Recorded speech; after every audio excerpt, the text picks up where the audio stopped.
गौतम बुद्ध द्वारा बताई गई हाथी की प्रेरणादायक कहानी N inspirational story by Gautam Buddha. प्राचीन समय की बात है। एक बार गौतम बुद्ध अपने भिक्षुओं के साथ शाल्यवन में भ्रमण कर रहे थे और घूमते घूमते वे विश्राम करने के लिए एक वट वृक्ष के नीचे बैठ गए। वे सभी साथ में बैठे थे और अचानक धर्म पर चर्चा शुरू हुई। इस दौरान एक भिक्षु ने उनसे प्रश्न पूछा, परमेश्वर, मैंने देखा है कि कई कमजोर और विभिन्न संसाधनों से परे व्यक्ति भी विषम परिस्थितियों को हरा देते हैं और बड़े बड़े कार्यों को करने में सफल होते हैं। वहीं संपन्न और अच्छी स्थिति वाले लोग उस कार्यों को करने में सफल नहीं होते। इसके पीछे का कारण क्या है? क्या हमारे पूर्वजन्मों के कर्म इसमें आड़े आ जाते हैं? नहीं, ऐसा नहीं है।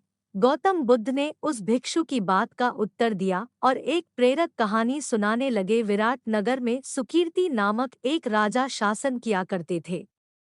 उनके पास लौहशांग नाम का एक हाथी था। राजा ने कई सारे युद्धों में इसी पर सवार होकर विजय प्राप्त की थी।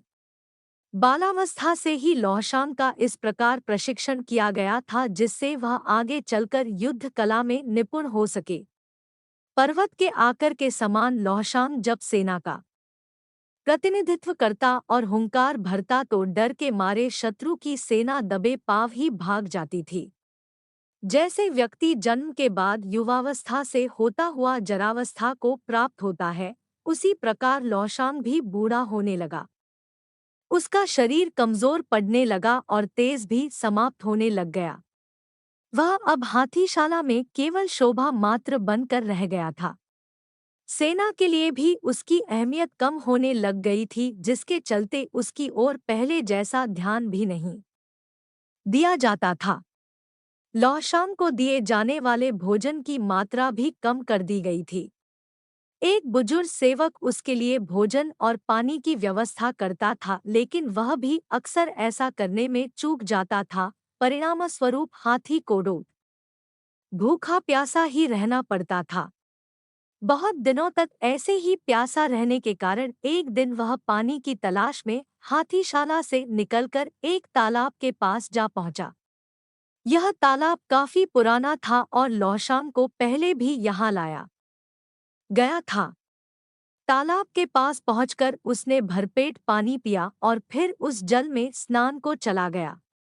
उस तालाब में कीचड़ होने के कारण वह हाथी उसमें फंस गया। वह जितना भी उस तालाब से निकलने का प्रयास करता उतना ही उसमें फंसता चला गया। अंत में वह हाथी गर्दन तक कीचड़ में फंस गया। जब राजा तक यह खबर पहुंची तो उन्हें बहुत दुख हुआ। उन्होंने हाथी को निकालने के लिए बहुत प्रयास किए, लेकिन सभी विफल हो गए। उसकी यह दयनीय दशा देखकर वहां मौजूद सभी लोग निराश हो गए। जब एक के बाद एक सभी प्रयास निष्फल हो गए तो एक बुद्धिमान मंत्री ने उपाय सुझाया, जिसके बाद हाथी को बचाने वाले सभी लोगों को वापस बुला लिया गया और उन्हें सैनिकों की तरह सुसज्जित किया गया और युद्ध का वातावरण बनाया गया। लौहशांग के सामने युद्ध के नगाड़े बजने लगे और सेना इस प्रकार इधर-उधर कूच करने लगी जैसे वे शत्रु के पक्ष से हो और उसकी तरफ आक्रमण करने के लिए आगे बढ़ रहे हो। यह देखकर अचानक लौहशांग में ना जाने कैसे जोश आ गया और उनसे बहुत जोर से हुंकार भरी।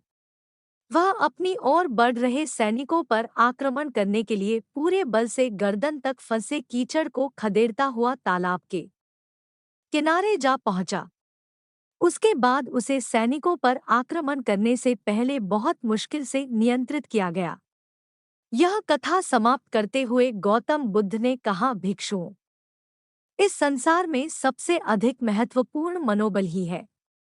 यदि किसी व्यक्ति में मनोबल जाग उठे तो दुर्बल और हारा हुआ व्यक्ति भी असंभव को संभव करके दिखा सकता है और अनेक अनपेक्षित सफलताएं हासिल कर सकता है।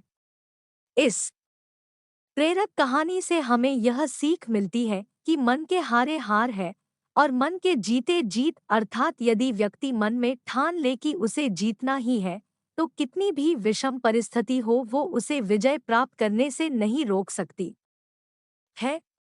इसलिए हमेशा खुद पर विश्वास रखिए, आपको सफलता अवश्य मिलेगी।